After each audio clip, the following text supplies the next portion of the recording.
Hey Life Groups, hope you're all so well and hope you're enjoying being back together. It's a new year, it's 2022, it's a blank canvas in one sense and it's more of the same in another.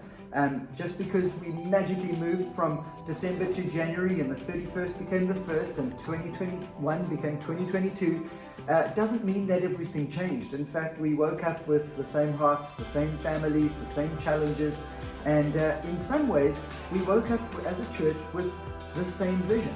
And I want to spend a couple of moments speaking about what's the same and what's changed, and hopefully just give us a little bit of an opportunity not just to hear our vision, but to take some opportunity to own our vision. On Sunday, I reminded us as a community that it's not hard to find a vision if you're a Christian. All you need to do is read your Bible. Go to Matthew chapter 28, for example, and you're going to find a powerful vision. The risen, resurrected Jesus looks his disciples in the eyes, and he would do the same if he were right here with you today. And he would say that all authority in heaven and on earth has been given to him. He has defeated sin, Satan, and death by his death on the cross. He defeated death, and then he's risen again and revealed himself to be heaven and earth's true king. And we hear his voice because he says, all authority in heaven and on earth has been given to me. And then he says, therefore go, make disciples of all nations, baptizing them in the name of the Father, the Son, and the Holy Spirit, teaching them to obey everything that I've commanded you. And then he promises that surely he will be with us to the very end of the age.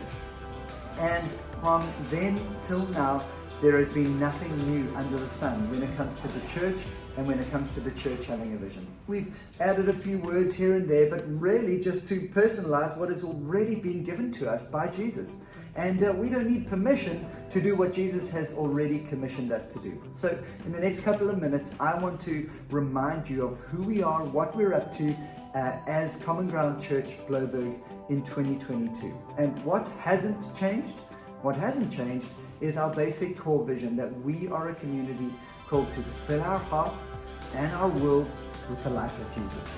Fill our hearts and our world with the life of Jesus. The tiny tweak is that we first want to realize that we fill our hearts before or while we're filling our city or our world. You see, as COVID has taught us, you can't give what you don't have. You don't got COVID, you can't give it. And that's why we put masks on people and done all kinds of things to try and make sure that we don't give it in case we've got it. You can't give the gospel if you don't have it inside of you, if you aren't an embodiment of the love and the grace and the mercy of Jesus. That's why we as a community are prioritizing not only giving it and filling our city with it, but also filling our hearts with it. Filling our hearts with the life of Jesus, and at the same time, not one before the other, at the same time filling our world, filling our city with the life of Jesus. And how is the big question? How are we doing that? We're doing that in three particular ways. First, we're doing it as a people of presence. So Wanda reminded us last week, and I'm going to remind us, and the church and the leaders, we're going to remind each other that first and foremost, we're a people of God's presence. From the very beginning of Genesis, God has wanted to be a God who is with his people. In Genesis, he walked in the cool of the day. In Exodus, he dwells in and amongst the people in the desert, and as he takes them into the promised land. In the promised land in Israel, he tabernacles the temple in the very center of the city. He is surrounded by the people of God. God has always wanted to be with his people. In Jesus, he doesn't distance himself from humanity, but he incarnates amongst humanity. God is a God who wants to be present with us. And we are a people who want to respond by being present to God, by recognizing and responding to his presence and enjoying his presence as best we possibly can. We as a people want to be a people of presence, present to God. Secondly, we want to be a people who aren't just with God present, but also a people who are becoming like Jesus. Formation, being formed into his image. It's not enough to pitch up a church. It's that we choose to join in the work of Jesus to become an apprentice of Jesus. An apprentice is someone who follows the master around and learns to do everything they do. Yes, we have been included by a message of grace, but we are continuously being transformed by this message of grace, because it's the grace of Jesus that lets us walk with Jesus and to watch him, and to learn to love like he loves, to learn to speak like he speaks, to learn to relate to people the way he relates to people, to learn to care the way he cares, to learn to speak the truth the way he speaks the truth, to learn to forgive the way he forgives. We are called to apprentice Jesus and to begin to walk with him to become more like him. That's the journey of formation. That's who we are. That vision isn't changing. We can only fill our hearts if we are, and fill our city if we are present to him, and then we are being formed into his image. And then finally, mission. We are called to go. Remember, Jesus said he will be with us to the end of the age. That's presence. He says, go make disciples. That's formation, apprenticing. And then he says, go make disciples. He sends us. And so we go with the message. We go with the mercy of Jesus. We go trusting that even the miracles of Jesus would happen through our very lives. The mission of Jesus is made up of those three things. The message, which is the gospel truth that heaven and earth true King has arrived. He is the true definition of love. He gives the identity we all long for. Not only that, we've got the mercy of Jesus. He's the one who comes to uplift the poor, the brokenhearted, the disenfranchised, the disheartened. He comes, says Isaiah, to be the one who brings beauty from ashes. And not only that, we also trust that sometimes he will use us to bring the miraculous life of Jesus.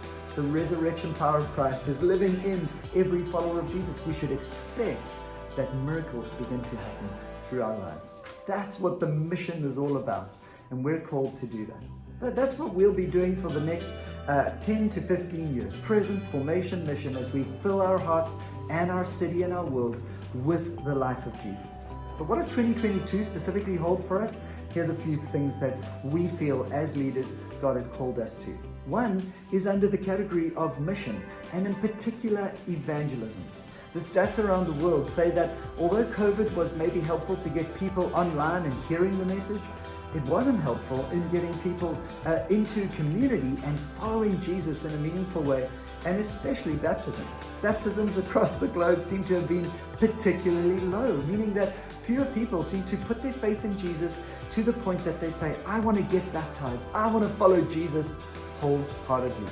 And we're trusting that this year, we as a community will take a moment to begin to not just build in our life groups, which you're doing so well, kudos to you, but also that our life groups and our Sundays are a sending point into our beaches, into our workspaces, into our school spaces, classrooms, friendships, that we are building the kind of friendships that are becoming conversational spaces to help share our faith, and invitational spaces to bring people into places where they can understand and discover what our faith is all about. Hey, if we're a people of love being formed into the image of Jesus, then surely we're a people who want to help people find Jesus. First one is evangelism. Second one is we trust in God to make us a multi-generational community. I'm not going to say too much on this. You've got some questions that you're going to answer on each of these. But multi-generational speaks that we want to be the kind of community that fills in all the gaps. In particular, some of the gaps we trust in God to fill in this year is the gap between the ages of 14 and 30. There's just less people there, and the gap between 45 and 60. And if you haven't picked it up, it's the parents of the 14 to 30-year-olds that probably would fill up some of that gap. Needless to say, we're trusting God that our teens and young adults would become a growing group of people in the life of our community. And we feel like our prayer lives and our relationships could begin to see that changing in our community. Thirdly, we're trusting God to make us increasingly cross-cultural.